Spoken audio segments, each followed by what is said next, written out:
but where you actually sample. Watershed scientist Janice Brainy and grad student Macy Gustavus go looking for plastic in very remote places. We're finding plastics everywhere we look, which is really concerning. They demonstrated how they collect samples in the high mountain headwaters of Blacksmith Fork River. Yeah, we find plastics in pretty much all of our water samples, if not all of our water samples. They also collect atmospheric samples on towers high in the mountains.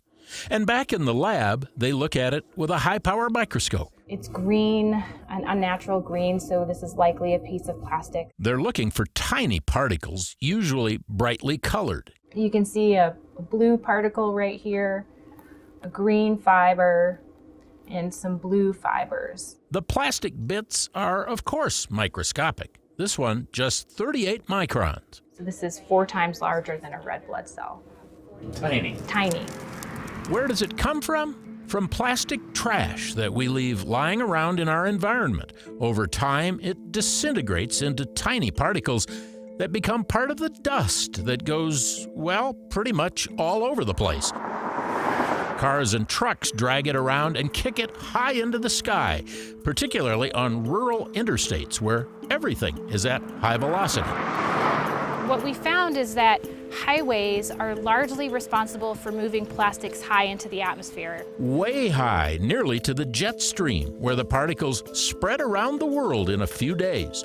Brainy has published 2 scientific papers in the last year. At any given time, she says, more than 1,000 tons of plastic are swirling around in the sky above western states.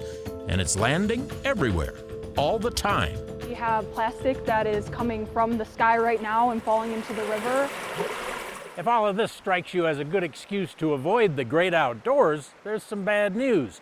The microplastics problem is likely even worse indoors. It's more likely that you're exposed to more atmospheric or environmental plastics through inhalation inside, but the reality now is that you can go to the middle of the Grand Canyon and think that you're breathing clean, fresh air, but in fact you are also breathing microplastics there.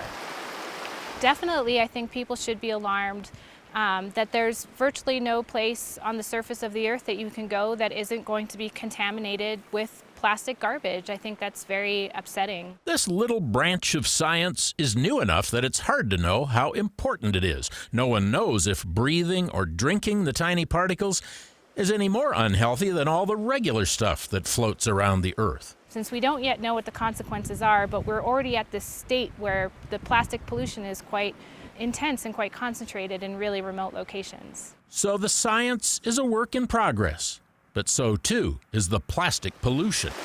John Hollenhorst, KSL 5 News, on Blacksmith Fork in northern Utah.